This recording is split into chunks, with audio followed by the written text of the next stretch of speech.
सितंबर में सूर्य की स्टडी के लिए स्पेसक्राफ्ट आदित्य L1 को भेजने का प्लान है। सूर्य के बारे में जानकारी जुटाने वाला भारत का पहला मिशन होने जा रहा है। इसी साल एक्सपोसाट सैटेलाइट को भी लॉन्च किया जाएगा। ये देश का पहला सैटेलाइट होगा जो स्पेस में स्ट्रॉन्ग और खतरनाक रेस को स्टडी करेगा। पृथ्वी को सिर्फ उल्का पिंड के अलावा अलग अलग सोर्स से निकलने वाले खतरनाक रेस से भी खतरा होता है, जो कि अगर पृथ्वी पर पड़ जाए तो पूरी दुनिया तबाह कर देंगे। रेस ब्लैक होल, दूसरी गैलेक्सी और तारों से निकलती है। इसी तरह अगले साल इसरो नासा के साथ मिलकर मिशन निसार लॉन्च करने जा रहा है। जलवायु परिवर्तन की निगरानी के लिए इसरो अर्थ ऑब्जर्वेशन सैटेलाइट को लॉन्च करेगा। 2024 में ही इसरो स्पेडेक्स मिशन भी लॉन्च करेगा।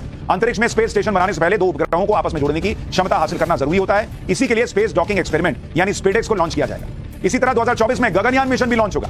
10,000 करोड़ की लागत से इस मिशन पर काम चल रहा है। इंसानों को स्पेस में भेजने का यह भारत का पहला मिशन होने जा रहा है। इसके बाद दिसंबर में 2024 में शुक्रयान लॉन्च होने जा रहा है। शुक्र ग्रह के बारे में यह जानकारी जुटाएगा। 2025 में मंगलयान 2 लॉन्च होगा। मिशन का मकसद मार्स के बारे में और जानकारी जुटाना है। इसी मिशन के आधार पर साल 2030 में मार्स पर सॉफ्ट लैंडिंग की भी प्लानिंग होगी। यानी इंडिया साफ कह रहा है कि यह दिल मांगे मोर। अब इंडिया रुकने वाला नहीं है भाई। देर से रेस में आए हैं लेकिन सबको पीछे छोड़ते चले जाना है। सबसे पहले आपको इसरो के मिशन सन यानी सूर्य के बारे में बता देता हूं। इस मिशन के लिए आदित्य L1 स्पेसक्राफ्ट को असेंबल और इंटीग्रेट किया जा चुका है और स्पेसक्राफ्ट को श्रीहरिकोटा के सतीश धवन स्पेस सेंटर में लाया जा चुका है। मिशन पर करीब 370 करोड़ रुपए खर्च किए जा रहे हैं। इसरो चीफ भी ये कंफर्म कर चुके हैं कि सितंबर के पहले हफ्ते में मिशन लॉन्च हो जाएगा। यानी दुनिया अभी चंद्रयान को लेकर सलामी ठोकी रही होगी, उधर हमारा सूरज पर मिशन चला जाएगा। मिशन के तहत स्पेसक्राफ्ट आदित्य L1 को सन अर्थ सिस्टम के लैंग्रेज पॉइंट के करीब हेलो ऑर्बिट में स्थापित किया जाएगा। लैंग्रेज पॉइंट अंतरिक्ष में वो जगह होती है जहां किसी ऑब्जेक्ट को पहुंचा दिया जाए तो वो ऑब्जेक्ट वहीं रह सकता है, क्योंकि इस जगह पर सूर्य और पृथ्वी गुरुत्वाकर्षण बल का एक बैलेंस पॉइंट होता है। यह ऑर्बिट पृथ्वी से करीब 15 लाख किलोमीटर की दूरी पर है। आदित्य L1 के साथ 7 पेलोड भी अंतरिक्ष में भेजे जाएंगे जो सूरज की अलग अलग परतों की स्टडी करेंगे, जिससे सूरज की सतह पर उठने वाले तूफान और दूसरी हलचल का अंतरिक्ष और पृथ्वी के मौसम पर पड़ने वाले असर को लेकर जानकारी मिल पाए। इसके अलावा मिशन जिसकी मैं बात कर रहा हूं निसार, यह भी बहुत अहम मिशन है। इसके बारे में भी थोड़ा आपको बता देता हूं। यह मिशन इसलिए अहम है क्योंकि अभी तक भारत के पास मौसम को लेकर सटीक जानकारी उपलब्ध नहीं होती। एक तरफ जहां दूसरे देश बहुत सटीक तरीके से मौसम का अनुमान लगा लेते हैं, लेकिन अब यह भारत में भी हो पाएगा। यह मिशन जनवरी 2024 में लॉन्च किया जाएगा। निसार सैटेलाइट को नासा की लेबोरेटरी में बनाया गया। इसे लो अर्थ ऑर्बिट में स्थापित किया जाएगा। निसार 12 दिन में पूरे ग्लोब की मैपिंग करके इकोसिस्टम में बदलाव, तूफान, ज्वालामुखी, सुनामी, लैंडस्लाइड, समुद्रों के जलस्तर में बढ़ोतरी, ग्लेशियर्स के पिघलने, समुद्री तूफान, जंगलों में लगी आग से जुड़े डेटा सब भी देगा। भारतीय तटों से भी मौसम का डेटा जुटाएगा। इसके सालाना बदलाव को भी मॉनिटर करेगा।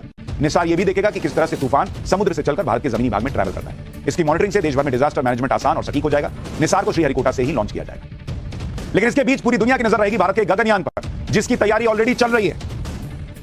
संभवतः अगले महीने ही इसरो प्री गगनयान या कहें कि गगनयान का ट्रायल मिशन लॉन्च करने वाला है। इस लॉन्चिंग में मानव रहित यान को रॉकेट के जरिए अंतरिक्ष में भेजा जाएगा और टेस्टिंग की जाएगी। अगले साल की शुरुआत में गगनयान के जरिए रोबोट्स को भेजा जाएगा। इस रोबोट का नाम व्योम मित्र है, जो महिला ह्यूमनॉइड रोबोट है। यह रोबोट अभी बेंगलुरु में है। इसे best space explorer humanoid robot का खिताब मिल चुका है। मानव रहित मिशन के रिजल्ट के आधार पर आगे की तैयारी की जाएगी। गगनयान के जरिए 3 अंतरिक्ष यात्रियों को पृथ्वी से करीब 400 किलोमीटर ऊपर स्पेस में भेजा जाएगा। ये यात्री 3 दिन तक स्पेस में रहेंगे और सुरक्षित वापस लौटेंगे। मिशन में 3 अंतरिक्ष यात्री भेजे जाएंगे, जिसमें से 2 पुरुष और 1 महिला होंगी।